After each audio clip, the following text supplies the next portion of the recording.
Hi there YouTube, XtremeTrainz here.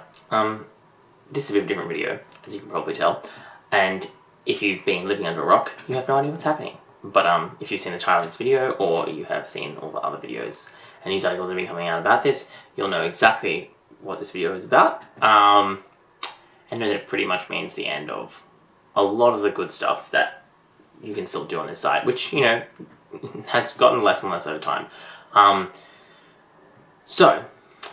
The reason this doesn't surprise me, personally, is because I actually been screwed over by YouTube quite a few times. I don't know how long, if there's anyone out there who used to be watching when I was at Trainz Extreme, but the reason I created a new channel was because my old channel, probably even in the first year of using it, this is like 2010, 2011, you had to be invited by Google to put ads. You couldn't just like do it. And they invited me even though I didn't meet their own criteria. Because I remember like reading the criteria and it said like you need to have X many views or X many subscribers or X many videos. There was a bunch of things you had to tick off and then they would offer it to you. But I didn't meet those, but they offered it to me anyway. And at the time I was like really excited and I was like, oh yeah, YOLO, like whatever, I'll just do it. So I did it and had it for about a month and a half, 2 months, and then they were like, nope, sorry, your account's actually been blocked because you don't meet the requirements. And I was like, yep, well, that makes sense. And then it turns out that they were like, oh, actually, it means you can never have ads on this account again because you've been blocked permanently. Because there's no like, you know, blocked and then when you reach the criteria you can come back later. They just totally flat out blocked me. So I didn't, you know, any ads you see on my old channel, Trainz Extreme, are not mine. They're because I, you know, didn't bother about not using copyrighted content, because I was like, from that point, or from pretty much like, you know, the second year of my channel, I was like, well, I can never have ads on this channel anyway, so I might as well, why would I go to the hassle of, you know, making my own videos with like totally original content if I'm never gonna be able to advertise them on them anyway. So that's what I did, and then I had a chat to actually Leo Kim Video, and he was like, look, try again. And you might have better success the second time. So that's how this channel happened, and that's why, you know, so obviously there's a lot of the same content and similar content across both of those channels. Yeah, so that's how I got here, and that's why I'm like not totally surprised YouTube's trying to screw everyone over. But even then, like, you know, you're not supposed to talk about how much money you make from the ads you have on your YouTube videos, but you know what? YouTube's broken all the rules for everything anyway. What are they going to do, take away my comments? Oh, wait, never mind. So the amount of money I make from YouTube is like a couple $100 a year. It has been increasing as I make more videos and get more subscribers, as you would imagine. But yeah, that's it, which is why, like, you know, this has never been something that I could do as a real job. I have 2 other jobs which I do, as well as study full-time. So, you know, all the stuff I buy is pretty much out of my own money. Like the Google money that comes in every 6 months is like a bonus. You know, oh cool, you know, blah blah blah. But you know, that's why when people put in requests being like, oh, can you get this, I'm like, no, because I have to, you know, it's not just like I have to buy with my own money. It's like I have to buy with my own money that I could be spending on heaps of other stuff, which is why I only buy products that I actually want to have, or at least, you know, I'm interested in reviewing for my own sake to see. My curiosity makes me interested. Yeah, so that's the story there. So that's why, like, really, to me, the advertising revenue that you might lose from this is like, doesn't affect me that much, because I've never been someone who creates content, you know, to make a lot of money out of it. But the thing I do really like is all the other stuff that they're taking away as well, which makes no sense. And I'm going to link a couple of videos below of YouTubers I watch a lot of, who I think explained it quite well. There's quite a lot of people who've explained it incorrectly. This isn't like a YouTube algorithm doing this. You have to do it yourself. And the second thing is that, like, you are personally liable if you make a mistake. So, you know, if I try and avoid this by saying my videos do not fall under the classification, when it's pretty obvious they do, because they pretty much say if it features children's characters, which obviously most of my videos do, then it's appealing to children, even as a secondary audience, and they say it doesn't matter if it's only a secondary audience, it still counts and it's still captured by this legislation. So, even if I try and be clever and, you know, not select it, I'm personally liable for, yeah, it's like $40,000 US per video that's mislabeled. So you can do the maths on that one. It's a lot of money. And given that, you know, the department, the FTC in America is, you know, just another government organization, doesn't have a lot of money, can't do everything perfectly, I actually think they'll probably go for international YouTubers first, because the only way you can fight that is to go to court. And obviously, if you don't live in the United States, it's going to be really, really hard. Like, going to court and fighting these things is already super difficult. I'm studying law as one of my degrees, and trust me, you never want to go there if you can possibly avoid it.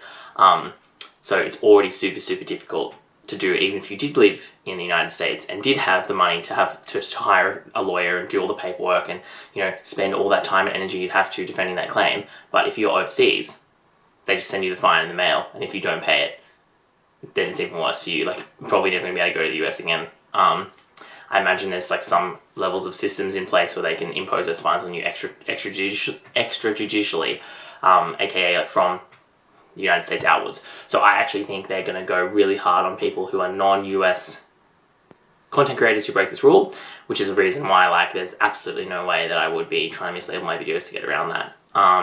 And because I think, you know, by the definition they've given us, my videos do fall into that. And unfortunately also the videos that people like the most, which are all my story videos, definitely fall into that, because it's essentially like, you know, parody episodes of Tom Sing Engine, which is obviously a kid show. So yeah, so that's why I have to classify it that way, and I will be classifying my videos that way. The biggest thing I'm sad about is losing all the other stuff. Like, you know, I really enjoy reading everyone's comments. When I ask people to, like, tell me their thoughts on things, it's not just like because I want, you know, because there's a button there. It's because, you know, I like to know what other people think about things.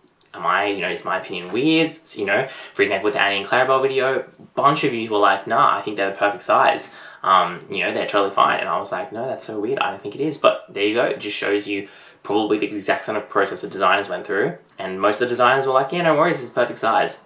So it just shows that, you know, sometimes there are explanations to things. I love hearing about all new merchandise and everything from everyone. So the commenting stuff that you're losing is definitely sad. That's what makes me the most sad. And obviously then you won't get subscriptions, you know, you won't get emails when I upload stuff. I can't do premieres where people comment, which I've actually quite enjoyed the couple of times I've done them. You know, not having recommended content, all that kind of stuff is it just pretty much means that, you know, people won't find your videos unless they're looking for them. Like specifically searching for my channel or my videos. So that to me is quite sad, because, you know, I found a lot of cool YouTubers like by accident, or from, you know, in the comments and like seeing the videos, like, you know, plenty of the people who comment on my videos, like, go and watch their videos, because I'm like, oh, that's really cool, you make some cool stuff, I like it. So all that stuff's going to go away now, which is really unfortunate. So that pretty much just kills your ability to know. Which I guess the last thing for this like long ranty video where I've like shown my face for the first time in like since I made that channel trailer, which is how many years ago I made the channel, 4 or 5 years ago. Yikes. So yeah, I guess the last thing, what's going to happen. I mean, again, as I already said, I never did this to make money from it, so it's always been a bonus, so that part worries me less. But I do this because I want people to like give me feedback and tell me what they like and what they don't like and what kind of stuff they're interested in. And obviously I just like also just want people to see it, which sounds really weird, but like, you know, you make content, I think, for me at least, I don't know about everyone else, so that people watch it, you know, and it's not just, you know, if it was good enough for you to just do it in your living room, you would just do it in your living room and like never tell anyone. But the reason you put on camera is because you think you have something you want to communicate to people. So for me, like, people actually seeing it is what I want to happen, and that's obviously way harder once this new mechanism kicks in. So the way I've thought in my brain of getting around that is potentially starting like another Twitter. I obviously have my old one, which I use for my old channel, which I don't really use anymore. Because it just got all filled with spam and a big mess. So I'm kind of considering, I don't know if people, this is why I'm like, comment below, you still can, tell me if that's something to be useful, and, you know, you can use that to, you know, obviously post when I upload on there, post links to all my videos, and then obviously people can, you know, message me on Twitter, so we can do Twitter threads about the content of those videos and do the commenting there. I don't know if people would be interested in that or not, because that's certainly the real only way that I can think about getting around this. Yeah, that's about all I can do. I mean, obviously there's other social media, like I guess I could start a Facebook page, if that was something that people wanted to. I don't really have a desire to have an Instagram because I don't have enough photos of the stuff that I do that would be interesting. I do photography in my personal life, but not for YouTube. So that stuff wouldn't be very useful. So I guess, yeah, if people would like me to do it that way, that could be an option.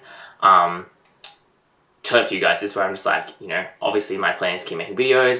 You know, the most thing I'm sad about is I have a bunch of stories written up to make a bunch of wind-up reviews. I've got Thomas Wood reviews, I've got not reviews, like videos, some Tomics. I literally spent $120 on N-scale rolling stock, so that I had some express coaches and personally had a male coach for the next video I want to do for the XtremeTrainz. So, pain in the butt.